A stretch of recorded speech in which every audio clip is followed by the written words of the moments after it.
We've got a stellar announcement for today as we count down every single day until Frostfall pre-orders open on April 5th. Let's dive in. So one of the coolest things about Elestrals in terms of collecting, in my opinion, is our stellar rares. These are serialized rare cards that only have 99 copies of them ever made, and in the full art context, only 10 copies ever made, and these become some of the rarest chase cards you can ever have. And the big part of Elestrals for me as a collector was wanting to create something that people felt was truly special when they got it. So if you get, Stellar Nimbug number 7 out of 99, you're the only person to ever have that card, Stellar Nimbug number 7 out of 99, and it's an incredible feeling, and it really, really makes collecting Elestrals super fun. But one of the challenges that we have for Frostfall and future sets is as we increase the amount of product that we're creating to meet the demand of a growing Elestrals fan base, we have two choices. We can either increase the number of Stellars that we have, or we would lower the odds of getting a Stellar in a box. As it stands right now, it's very rare to get a Stellar. You gotta get pretty lucky is the reality of it, and I think it should stay that rare. But if we increase the amount of stuff we're printing and keep the number of Stellars the same, then you end up in a situation where it becomes even harder to get Stellars, right? And I think that there is a point at which it's too difficult to get them. So we had to kind of hit the brainstorming session, try to figure out what a good solution is going to be.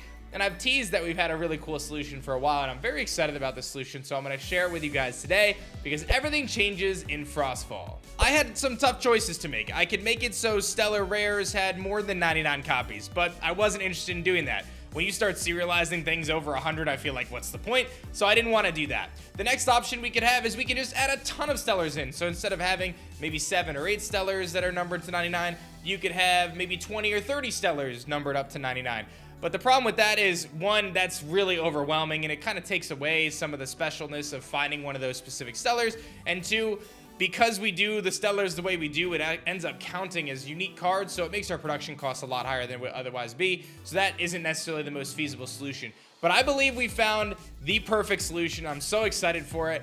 I'd like to introduce you guys to Reverse Stellar Rares. Reverse Stellar Rares are going to be added in Frostfall, and they will not be replacing the serialized Stellar Rares. In fact, Frostfall is going to have 10 serialized Stellar Rares found in the packs. That's not including the box topper and the starter deck serialized Stellar Rares. So those are still coming too. So we're going to have even more serialized Stellar Rares. But to bridge the gap and to lower the odds of pulling a Stellar, we are adding in Reverse Stellar Rares. And this is going to drastically increase your chances of finding a Stellar Rare Elestral card in Frostfall and beyond. So you might be saying, hey Drive, well, what's a Reverse Stellar and what does that mean?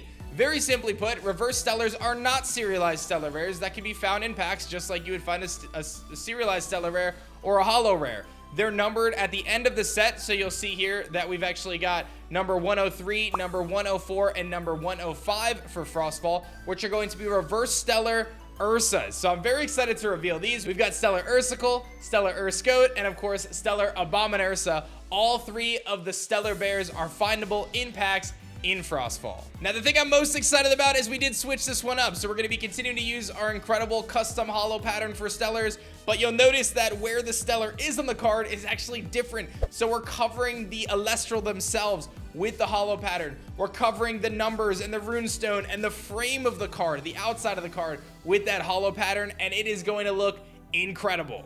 So while it's not serialized, it's still going to be super rare, and it's going to be a card that you'll be able to chase, and you'll be super stoked to open, and I'm really excited about the future with Reverse Stellar Rares. Now, I'm sure a lot of you guys are curious what the odds are going to be of pulling one of these things. I will tell you that when you combine the Reverse Stellar Rares and the serialized Stellar Rares, it's almost 3 times the chance of getting a Stellar as with our Kickstarter and our first edition print run. So we're going to see a lot more Stellars out there. I think this is a huge win for Elestrals. I'm super excited about it. We kind of came up with the idea. We were all buzzing. We knew we had something really awesome here. We don't take away from what the serialized Stellars are. If you pull one of those, man, those are going to be really crazy. But the Reverse Stellar Rares are going to allow you to find those awesome chase cards, have them be a little bit more accessible without actually being serialized, and still give you the thrill of finding an awesome card. I hope you guys are as excited about Reverse Stellar Rares as I am. Coming to Frostfall in this spring. Pre-orders open on April 5th. Join our Discord server, discord.gg/Elestrals, and don't forget to pick up some base set first edition at shopelestrals.com. I'll see you guys tomorrow.